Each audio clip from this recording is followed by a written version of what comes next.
Students, now I will discuss about the preparation of the salts या manufacturing भी हम बोल सकते हैं,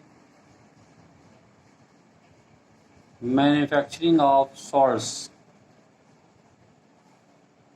जो सॉल्ट हमको यहाँ पर डिस्कस करने हैं, उन सॉल्ट्स के लिए हमारे पास में सबसे ज़्यादा जो रॉ मटेरियल की तरह यूज़ होने वाला सॉल्ट है वो है कॉमन सॉल्ट। बहुत सारे सॉल्ट हम आज यहाँ पर डिस्कस करेंगे, जिसमें जो कॉमन सॉल्ट है इट एक्ट एज ए, ये इसको कह सकते हैं कि एक रॉ मटेरियल है। ये रॉ मटेरियल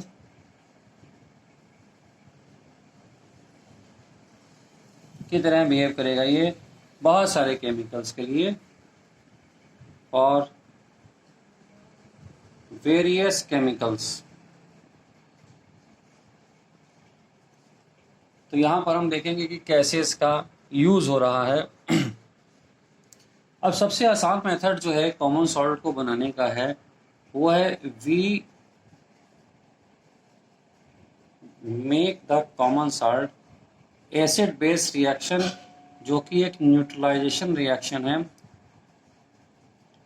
इसको हम लोग कॉमन सॉल्ट, जो सोडियम क्लोराइड है, ये सोडियम क्लोराइड ही हमारा कॉमन सॉल्ट कहलाता है। यही हमारा कॉमन सॉल्ट कहलाता है। अब सोडियम क्लोराइड हमको कहाँ कहाँ मिलता है? अब सोडियम क्लोराइड का जो बहुत बड़ा सोर्स है, इसका जो बहुत बड़ा सोर्स है वो है सी वाटर। हम जानते हैं कि सी वाटर को ड्राई करके हम सॉल्ट ले सकते हैं, और सी वाटर में लगभग 3.5% सॉल्युबल सॉल्ट है। वहाँ पे 3.5% जो है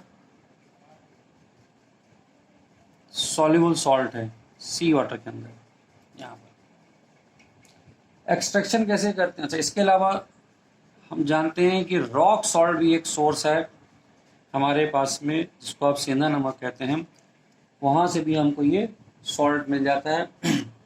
एक्सट्रैक्शन करने के लिए हम क्या करते हैं कि इसको गुजरात स्टेट में हम जैसे जानते हैं कि वहाँ पर क्या करते हैं, इसको बाहर निकाल के काफ़ी समय तक के लिए इसको छोड़ देते हैं। वाटर वेपराइज हो जाता है, तो वहाँ पर जो एटमॉस्फेयर की हीट है और जो विंड्स हैं उसको वेपरेट कर देती हैं वाटर को, and we get the salt. तो हमको वहाँ पर वो सॉल्ट मिल जाता है। तो आर्टिफिशियल पॉन्ड्स वहाँ पर जनरेट कर लेते हैं। So we can make artificial ponds from where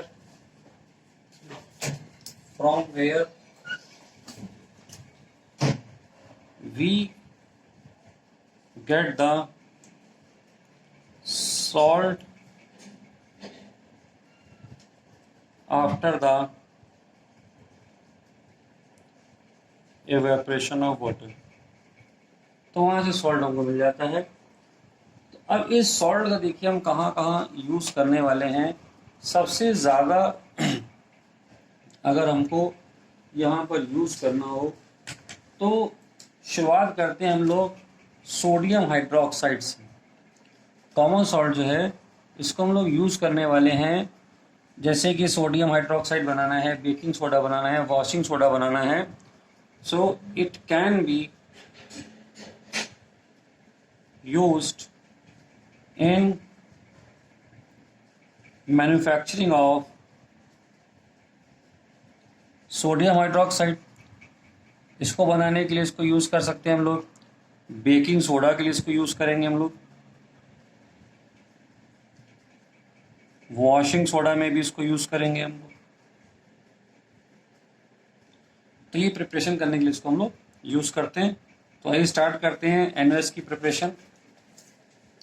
NaOH की प्रिपरेशन के लिए यहाँ पर हम लोग यूज़ कर रहे हैं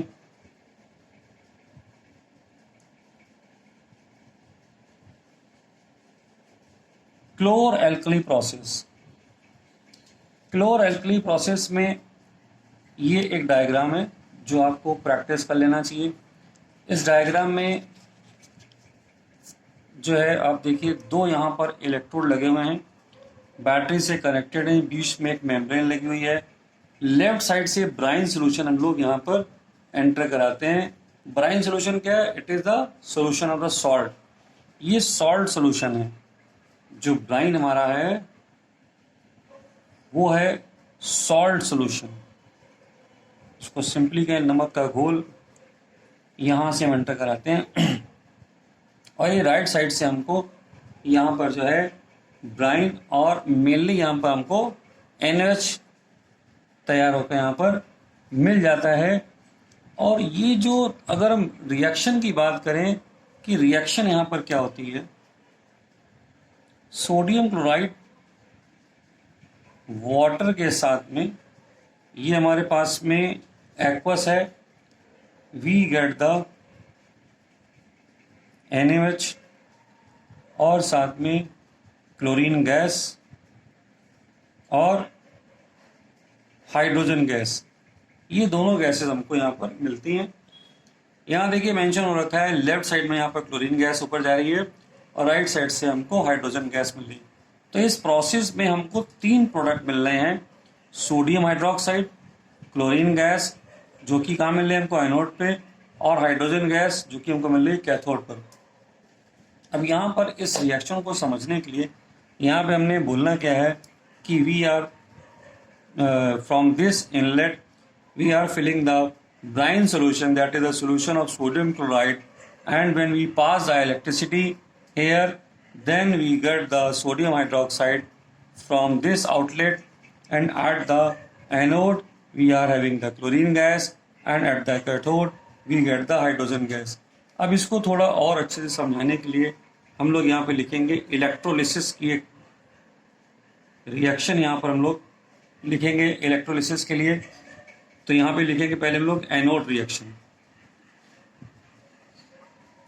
एनोड रिएक्शन हमारी क्या कहती है, यहाँ पर ये देखिए जो Cl आयन जनरेट हुआ है, Cl आयन हमारे पास में यहाँ पर जो है ये Cl नेगेटिव आयन जो कि एक्वस सोल्यूशन में यहाँ पर प्रेजेंट है, ये हमको दे देता है क्लोरीन गैस।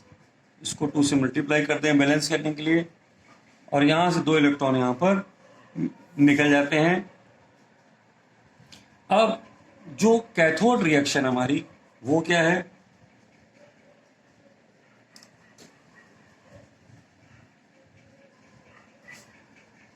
ये थी हमारी एनोड रिएक्शन। तो कैथोड रिएक्शन हमारी जो है वो ये शो करेगी कि नेक्स्ट पेज पे चलते हैं।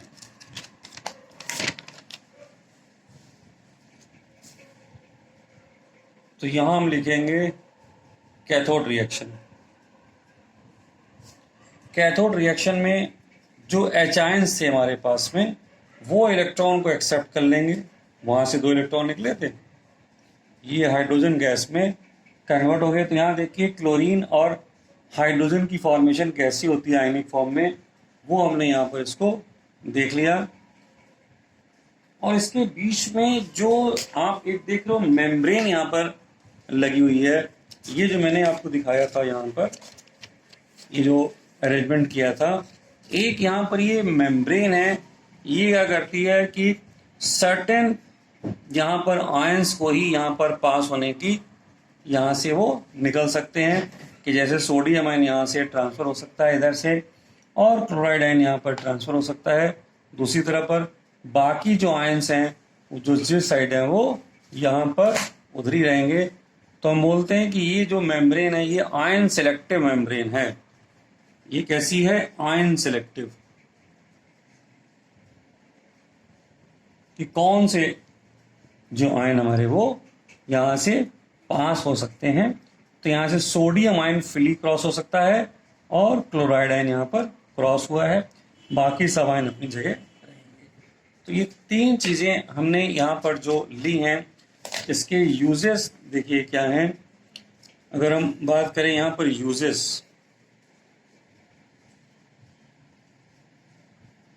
यूजेस ऑफ, अगर हम बात करें क्लोरीन की, तो क्लोरीन हम लोग यूज कर रहे हैं, डिसइंफेक्टेंट की तरह यूज होती है, इसको याद रखिएगा। वाटर प्योर करने के लिए क्लोरीन बॉल्स यूज की जाती थी, हाई HCl बनाने के लिए उसको यूज करते हैं, HCl बनाने के लिए उसको यूज करते हैं हम लोग, और प्लास्टिक्स में भी यूज होती है ये क्लोरीन। अब आता है हाइड्रोजन। हाइड्रोजन गैस फ्यूल की तरह भी यूज होती है और HCl बनाने में भी यूज होती है। HCl बनाने के लिए एज ए फ्यूल पे हाइड्रोजन यूज होती है। इसके बाद में आता है NaOH, इसका बहुत बड़ा यूज है। यहाँ पर जो है सबसे बड़ा, अगर इसको हम देखें कि फूड प्रोडक्ट्स की जो प्रोसेसिंग है, प्रोसेसिंग ऑफ फूड प्रोडक्ट्स,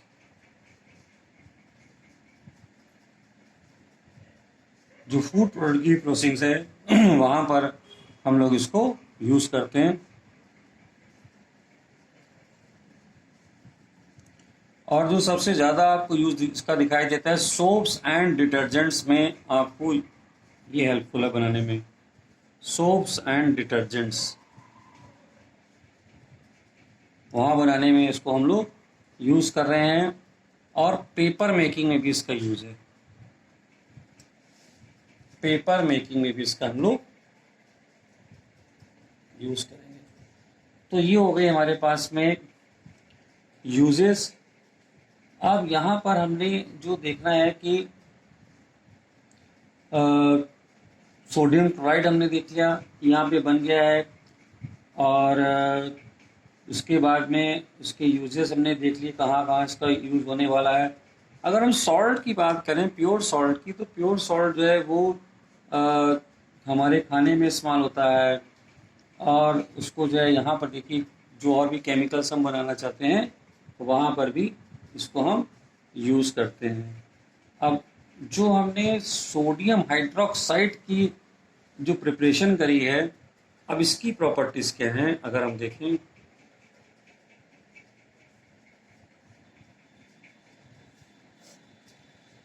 जानते हैं कि ये बेस है ना, और ये जो है मेल्टिंग पॉइंट इसका जो है 591 केल्विन इसका मेल्टिंग पॉइंट है। वाटर में ये अच्छे से सॉल्युबल हो जाता है। और इसके बाद में अगर हम इसकी बात करें कि जो इसका एक्व सोल्यूशन है, वो aqueous solution of NaOH gives Na ion and OH negative ion हमको यहाँ पर मिलते हैं। अब बात करते हैं हम लोग ब्लीचिंग पाउडर की।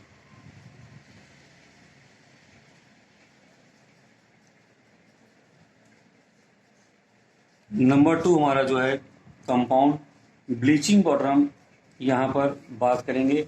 ब्लीचिंग पाउडर बनाने के लिए हमको चाहिए होता है यहाँ पर कैल्शियम हाइड्रोक्साइड चाहिए होता है, और क्लोरीन चाहिए होती है। क्लोरीन देखिए यहाँ पर हमने क्लोरो एल्कली प्रोसेस, यहाँ पे क्लोरीन हमने निकाल ली है। तो अब यहाँ पर अगर हम ब्लीचिंग पाउडर बनाना चाहते हैं तो हमारे पास में होना चाहिए कैल्शियम हाइड्रोक्साइड प्लस क्लोरीन। इसका फार्मूला होता है CaOCl2। तो you will get CaOCl2 and water. तो हमने कुछ नहीं किया, यहाँ पर इलेक्ट्रोलिसिस प्रोसेस से जो क्लोरोइलेक्ट्रोलिस प्रोसेस था, we are getting the chlorine gas from there, और उसको कैल्शियम हाइड्रोक्साइड, जिसको कि आप स्लेट लाइम बोलते हो, स्लेट लाइम के साथ में हमने क्लोरीन गैस की रिएक्शन करा दी, और हमको मिल गया यहाँ पर ब्लीचिंग पाउडर CaOCl2। सिंपल है यहाँ पर। अब CaOCl2 के अगर हम यूजेस की बात करें कि इसके क्या यूजेस हैं, यूजेस ऑफ ब्लीचिंग पाउडर। तो ब्लीचिंग पाउडर जो है ये टेक्सटाइल इंडस्ट्री में यूज़ होता है, जो पल्प है वहाँ पर फैक्ट्रीज में उसको ब्लीच करने में इसको यूज़ किया जाता है। तो ब्लीचिंग पाउडर कहाँ पर? कॉटन में, लिनन टेक्सटाइल में और वुड पल्प में। तो जो हमारी कॉटन इंडस्ट्रीज है, लिनन इंडस्ट्रीज है, वुड इंडस्ट्रीज में ये यहाँ पर यूज़ हो रहा है। ब्लीच करने के लिए इसको वहाँ पर यूज़ किया जाता है। और लॉन्ड्रीज में आ जाते हैं, क्लोथ्स को क्लीन करने के लिए भी हम लोग यूज़ करते हैं।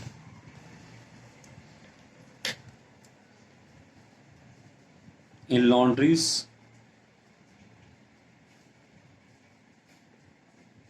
it is used to clean clothes को क्लीन करने के लिए इसको हम लोग यहाँ पर यूज कर रहे हैं। और ड्रिंकिंग वाटर को जर्म फ्री बनाने के लिए भी यूज कर सकते हैं। To make drinking water germ free we use it, इसको हम लोग यूज करते हैं। अब आता है इसके बाद में बेकिंग सोडा। तीसरा कंपाउंड है हमारा, वो है बेकिंग सोडा। बेकिंग सोडा आपने बहुत नाम सुना होगा, ये खाने में बहुत इसको हम लोग यूज करते हैं। तो it is commonly use in kitchen, kitchen में बहुत यूज होता है। It is commonly used in kitchen में ये इसको हम लोग यूज करते हैं खाना बनाने के लिए, जल्दी खाना बनाने के लिए, फास्टर कुकिंग के लिए इसका यूज किया जाता है।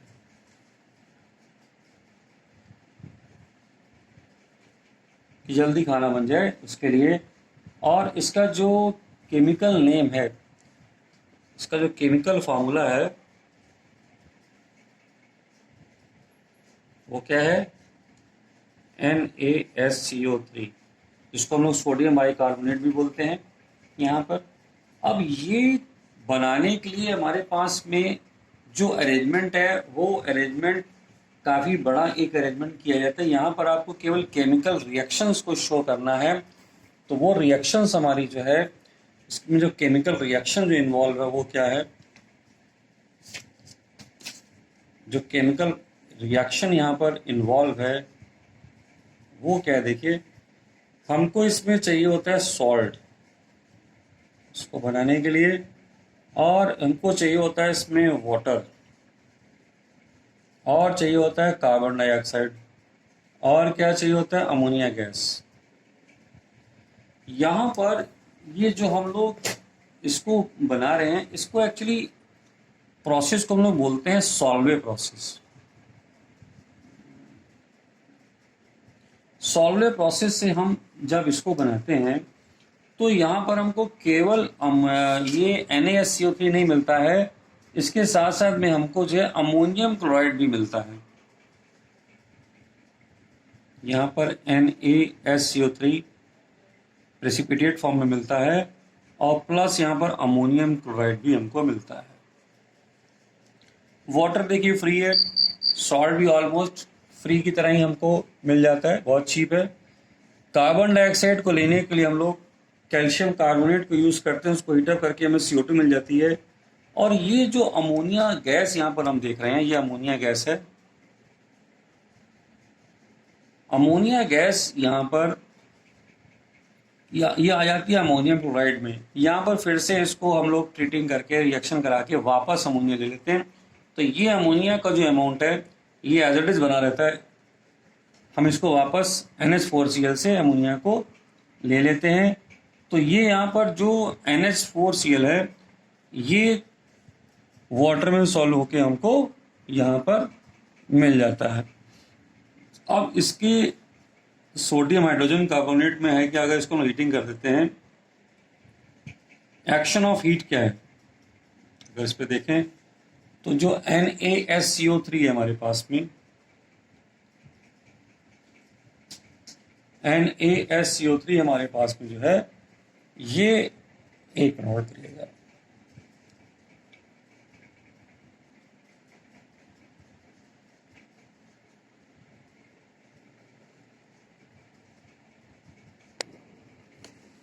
तो ये जो NaSCO3 हमारे पास में यहां पर है, इसको हीट करने से हमको मिलता है Na2CO3, सोडियम कार्बोनेट, जो आगे चल के हम यूज करेंगे वॉशिंग सोडा के लिए, और वाटर और CO2 गैस यहां पर मिल जाती है। तो ये हमको मिल गया सोडियम कार्बोनेट।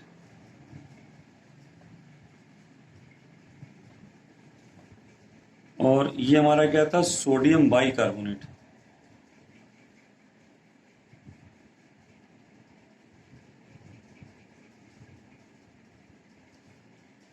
सोडियम बाइकार्बोनेट हमको यहाँ पर हीटअप करके हमको मिल गया ये।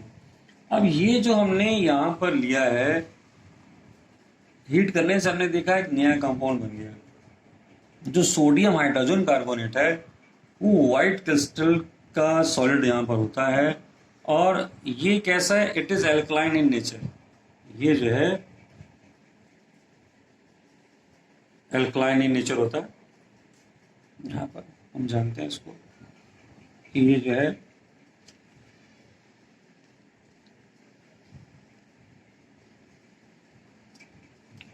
अब अगर हम यहाँ से इसके यूजेस देखना चाहें क्या है, बहुत यूजेस हैं इसके। सबसे ज़्यादा इसके जो यूज हमको मिलते हैं वो आते हैं बेकिंग पाउडर बनाने में। यूज ऑफ बेकिंग सोडा ये जो है, जिसका पहला यूज है to prepare baking powder. Baking powder बनाने के लिए हम लोग क्या करते हैं, baking soda, we add some edible acid like tartaric acid